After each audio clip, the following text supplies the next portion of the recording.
So with 2:41 now to go until the start of the race, we check in on the water with Gary Jobson for a report on the conditions. Hey, Todd, Kenny, the wind has really changed here. Just in the last 3 or 4 minutes, it's blowing in hard. I expect the chop to get pretty nasty out here, and both boats have bigger jibs than they had up yesterday. So shifting gears and being able to handle heavy winds with such big sails is going to be a tough one. Well, the wind is now peaking, as Gary pointed out, closer to 17 knots. Wind limit should not be a problem in this first race, but in San Francisco, it always builds in the afternoon.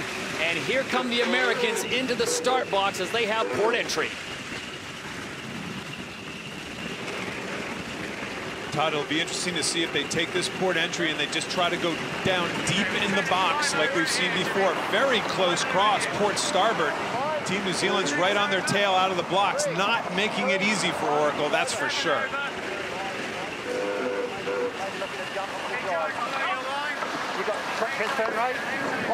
Ken, the closest we've seen the boats at this point early in the start.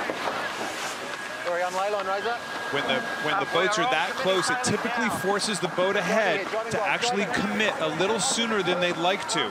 And all of a sudden, it gives New Zealand the option to possibly take that bottom side of the start line that we've seen to be so valuable. This is a big switch up as to what we've seen in the last few days. Both boats very close to the line. They'll have to kill a lot of speed here. Now, Gary, they were so close coming together there. That typically also means that the breeze has gone to the left, that it's a left shift coming off the shore. Do you see that? I do see that, and I think Jimmy's going to go for a hook and try and get underneath now with them so close.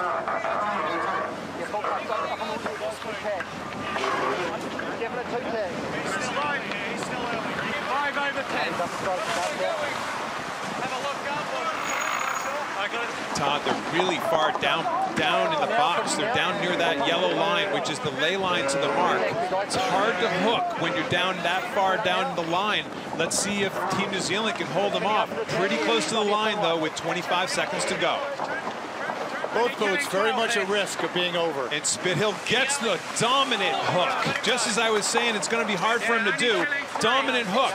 Team New Zealand tacks to port. They'll come right at them on starboard again, and they're going to be late. Jimmy Spithill nails it. Big touch back. Okay, here we go.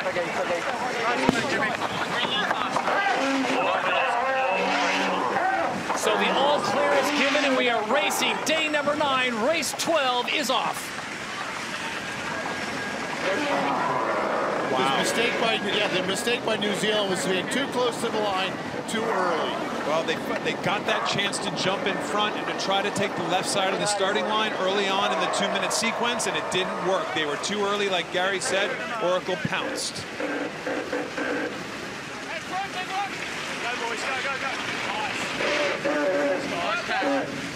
Good puff for the barrel here. We're 2 lengths ahead. And at mark number 1, it's the Americans with the lead in a do-or-die situation here in San Francisco.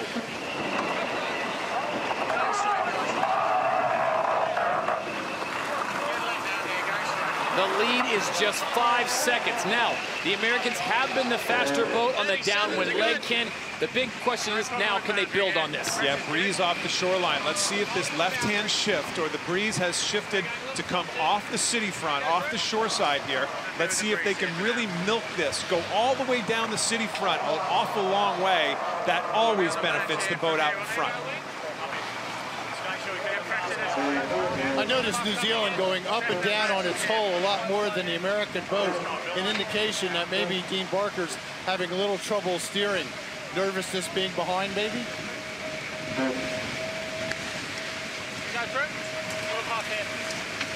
Good mode. Okay, let's set up. Stand by. Go back, Tommy. Go forward, Simeon. Keep going, Simeon. Stand by. 3, 2, 1, driving.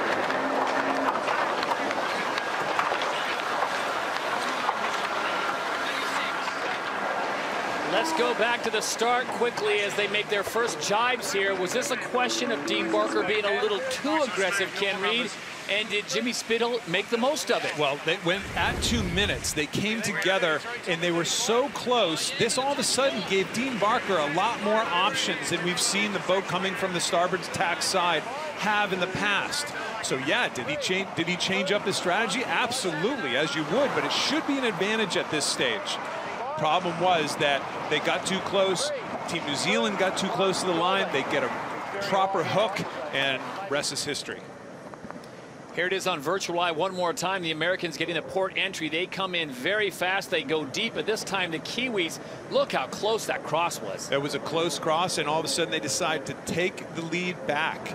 Jimmy Spithill does a nice job of being patient here. I was worried that they were going to be too low on the lay line for that left-hand end. He knows a little more than I do about how these multi-hulls work, and got a nice little late hook and really forced the issue right away. He also was very patient there. He could have gone with Team New Zealand onto port tack. That makes him very vulnerable as the rules go. He just stayed, waited, and then took off at the right time. This is textbook, what we call a hook.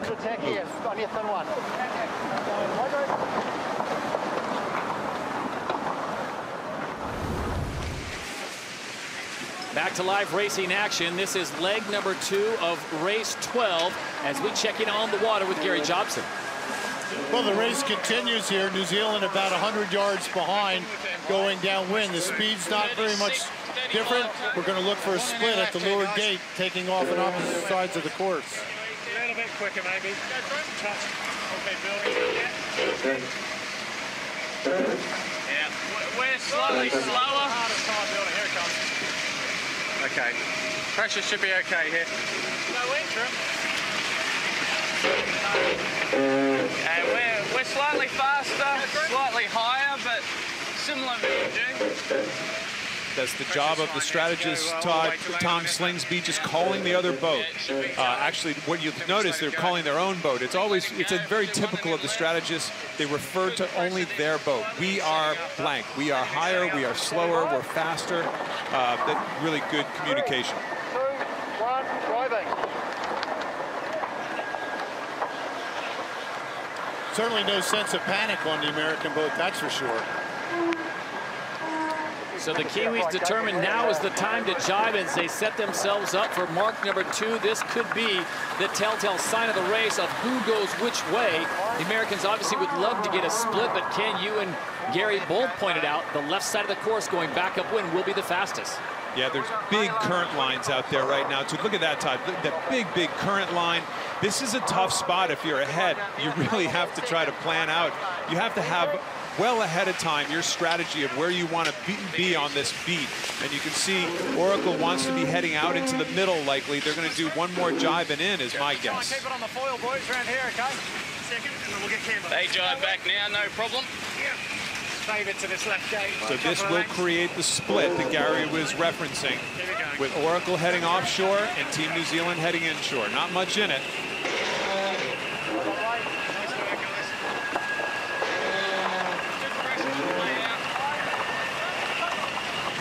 And at mark number 2, it's the Americans first there. They head outside, so they will head into deeper waters, and that leaves the option open for the Kiwis at mark 2. And they will split the course. Gary, I'm kind of surprised that Oracle chose to go offshore here. I mean, I was surprised at how late they were at the hook at the mark and at the start. What do I know? But you would think the ebb is actually increasing along the shore front quicker than it is offshore right now. I'm surprised they chose this route. Yeah, Ken, well, first of all, you know a lot, so don't underestimate your knowledge here. I'm surprised, too. Why open the door? We know the ebb's going to be better along the shore, and the water's going to be a little bit less choppy. Where Oracle's right now, the waves are going to be pretty nasty. So an early tack for Oracle Team USA. Their lead was 11 seconds after mark number 2. They led by 5 seconds at mark number 1. Probably foiling on this. Get pressure here.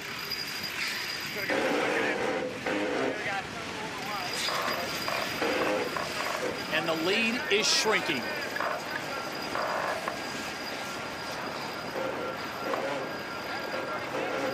The only problem for New Zealand, you don't want to get too close to the shore because the wind, to my eye, Kenny, is really light right up along the shoreline, along the city front.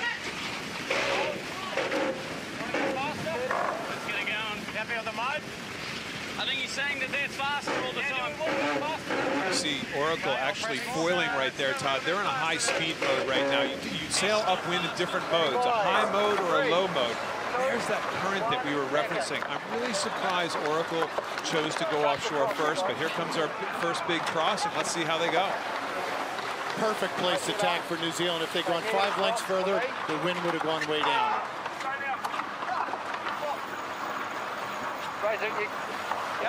So, Ken, is this a case of the Kiwis are basically on a conveyor belt when you talk about the current going upwind? That's exactly what they are. That's exactly, and we're going to find out how much of a conveyor belt. I think they've closed up quite a bit here. It's not exactly a dip. It's not as tight across as we've seen in the past, but they are certainly a lot closer, and I would attest that to be even just a better current that whole time.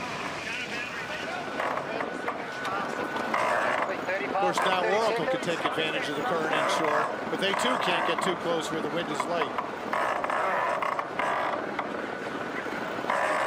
Kiwis traveling at 25 knots currently. They trail the Americans, who have led for the entire race. And the Americans now in a very favorable position, but as Gary pointed out, light wind on the left side of the track. But they were just going 31 knots upwind.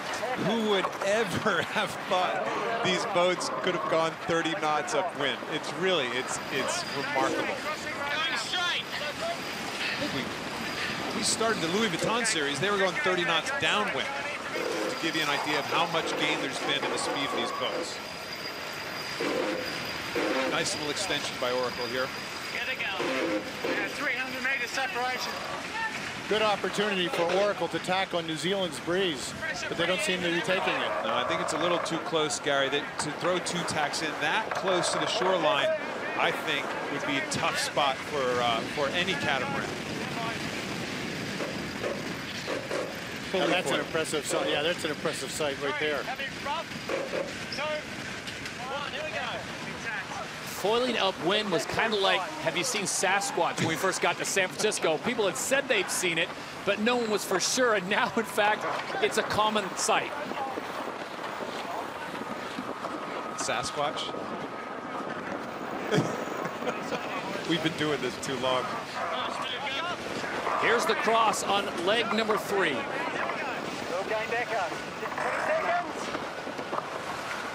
So the Americans have the lead. Can they hold on to it? We'll find out shortly from San Francisco. Lots of speed. Get it going.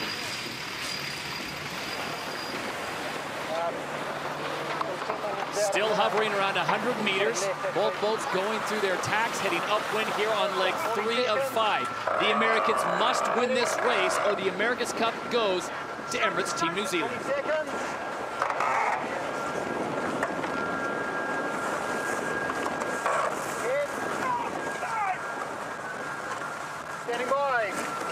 Looks like they're just coming into same current now. They're out of one of those big current lines, both boats. Really, for the first time, they're probably in very similar currents, side to side. Gary, what can you tell us about the current status right now? Well, I'm looking at the boats coming right up the city front, and right now you want to be close to the city. That current is sweeping out toward the Golden Gate, and that's why this is so close now. Speed's good. A huge moment here in San Francisco on the cross, leg number 3. The Americans with the slight advantage over Emirates Team New Zealand in a must-win situation. As always, the Kiwis will never go away. Their tenacity is incredible. I'm actually surprised that Oracle forced them back into the left so early on those last 2 tacks, because it just kind of pushed them in the right place. You love it when your competitor pushes you in the right spot. Nice tack. Beautiful. Up to speed. Never slower than 17 knots going through a tack. That is impressive. Man, have they learned how to do that. What the boys are referring to earlier this regatta, the Americans clearly having issues getting their tacks in, and they have certainly worked that problem out.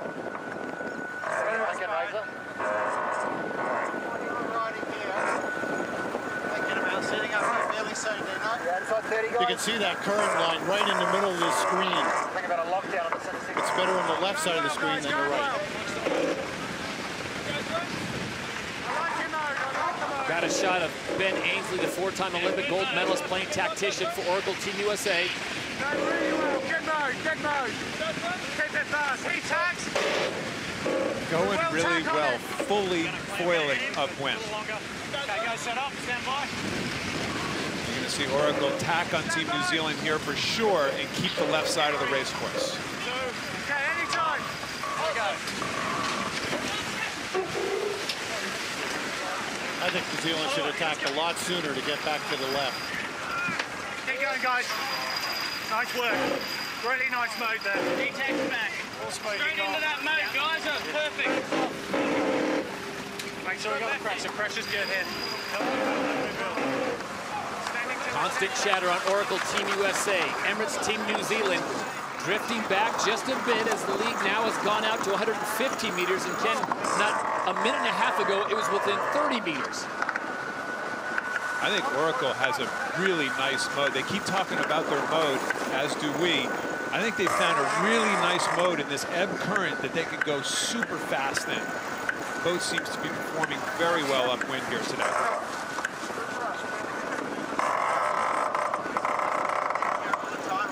The wind is getting a little lighter as they approach the windward mark.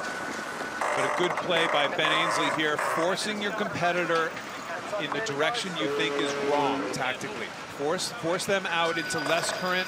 You take the side you think has more current and possibly a better wind shift.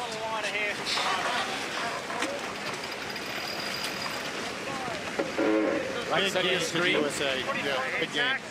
Right side of your screen, you got a good look at Rome Kirby and Jonah Macbeth grinding away.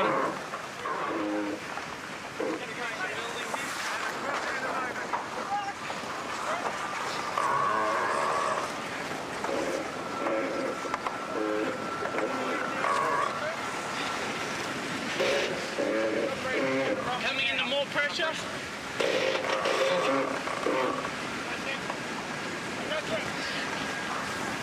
There's the goal on this beat. Gate number 3 with the Americans out in front. Their lead 128 meters and growing.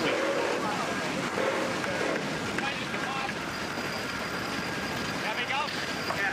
3, 2, 1. Here we go.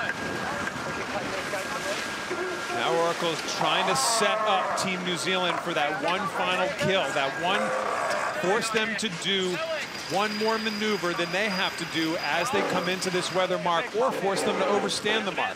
Either way, the boat ahead is always, they have a big opportunity to gain here. Here we go. They're going to do 2 tacks. My guess, Team New Zealand, Oracle will only do 1.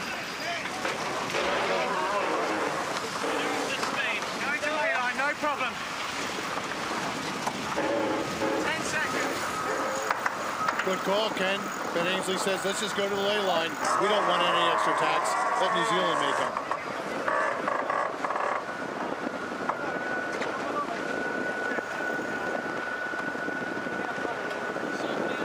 And as the Americans hit the ley line, the lead is up to 150 meters on leg number 3.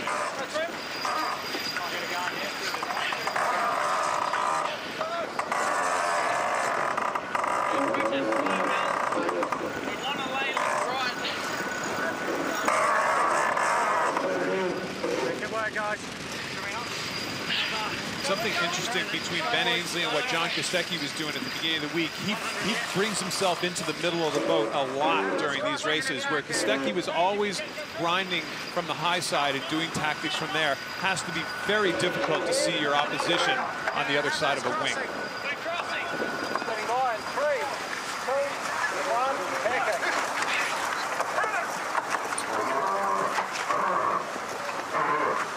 So the strategy pays off for the Americans. They force the Kiwis into an extra tack as the Americans hit gate number 3 first, but it is a very small lead, and it looks like Jimmy Spithill will opt for the deeper waters. See rounds gate number 3. The Kiwis heading the opposite direction, and again, they have split the course.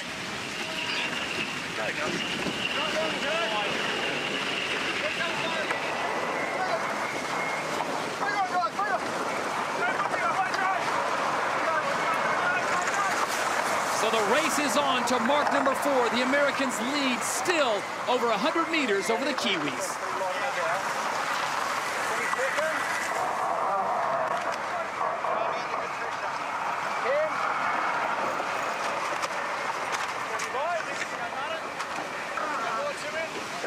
So Gary Jobson, you'd have to consider Mark III a huge success strategically for the Americans. Well, 10 seconds doesn't sound like a lot, but that's about 8 boat lengths. We are right next to Oracle Team USA now. They just went through a perfect jibe and another huge gain. Being offshore here out in the middle of the bay is a big advantage. Normal mode here. Okay. No problem with him. Nice game. So the Americans go into normal mode. There you see the gain, Ken. Folks at home may be saying, well, it's still 8-1. The Kiwis have this thing wrapped up. The sense you get, though, is you do not want to give the Americans any more momentum than they already have. That's exactly right. And Dean Barker knows in that pre-race interview, he said, these guys are formidable, they're dangerous, we don't want to let them off the mat, so to speak. And sure enough, they're giving them a chance right now. Leg 4 of 5. This is race number 12, day number 9 of the 34th America's Cup. Alongside Gary Jobson and Ken Reed, I'm Todd Harris. The Americans firmly in control of this one, and they have to be. If they lose another race, the America's Cup leaves their hands and goes back to New Zealand.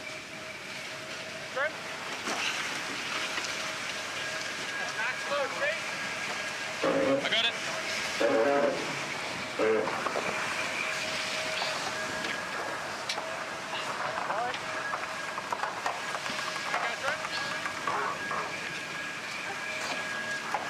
So the Americans sailing 2 knots faster downwind. They have the lead. They look very smooth. And Ken, for the folks watching at home, they may say, we were less than 100 meters as they approach gate number 3.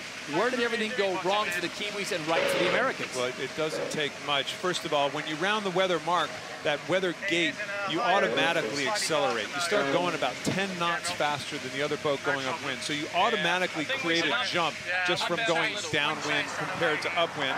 And then they obviously got this first wind shift correct. There's a little bit of luck involved in that, but at the same time, you make your own luck. They clearly got into the first wind shift and at least doubled, maybe tripled their lead. And Gary, you're down on the water. What did you see? What did the Americans do so right, and where did the Kiwis miss out? Well, we saw the wind getting lighter as they were getting up toward that windward gate. Just wasn't much along the shore. New Zealand rounded the left gate, went along the shore, and that's where they lost the distance. They didn't have the wind to give them the speed. Todd, to be honest, they didn't have a choice either. You know, the lead boat dictates what the boat behind is going to do going into those situations. The Kiwis took the hand that they were dealt, and it didn't work. Yeah. And going. I'd say he's doing 37s probably. And he's gaining there. Emirates Team New Zealand General Manager Grant Dalton on board as a grinder. And right now, there's nothing that he can do to help them to go any faster. It looks like from that shot they're close, but as we pull out, you'll see that it is well over 400 meters away, what we like to refer to as the Batmobile. And Emirates Team New Zealand is running out of time and distance. You know, having Grant Dalton on the boat has been very important. He gets off often in the second race, but I think he needs to stay on board to settle this team down for the second race this afternoon.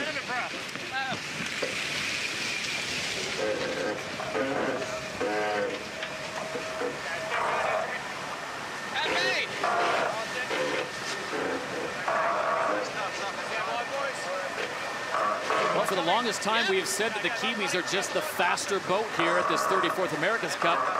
But the numbers don't lie, and right now, Kenny, the Americans are clearly the faster boat. Yeah, it could really be a little of anything. Remember, compared to most boats that we sail, these guys actually sail into the puffs dead in front of them. Where the breeze is coming from, those accelerations or decelerations are right in front of them. That's how fast they go. That's how much apparent wind they create. So it's a whole different philosophy. You can literally sail into a puff and extend and sail away, and there's nothing the boat behind can do about it. 20 seconds. 15. 10. 5. Go board. Go board.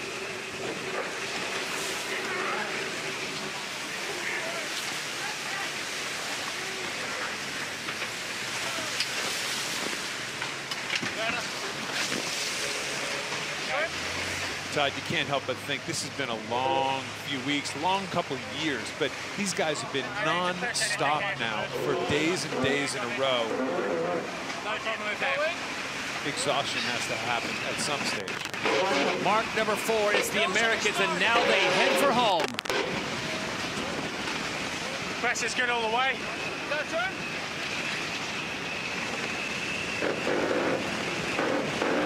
Karen will be helping you up here, Jimmy.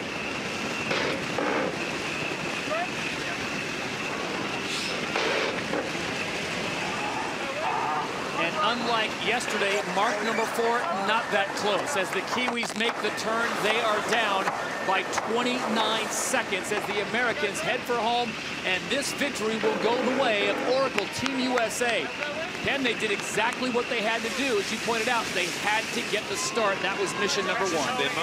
They must have read our pre-race script. I mean, really, give these guys a lot of credit. The pressure is all over them, and they have performed under the heat that the world sailing community is just heaping on these guys. Really well done by Oracle Team USA in this race. So the Americans will come to the line and they will extend this series. Oracle Team USA gets the win in race 12.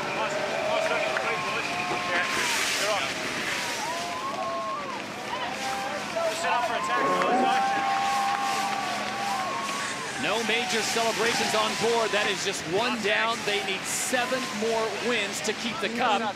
And for the Kiwis, Dean Barker, you can always imagine what he's going to say. It's one race. Regroup. Just get over it. If there's one thing these Kiwis, their incredible composure and demeanor, just solid, flatline demeanor. These guys will be totally sorted out and ready to go for this next race.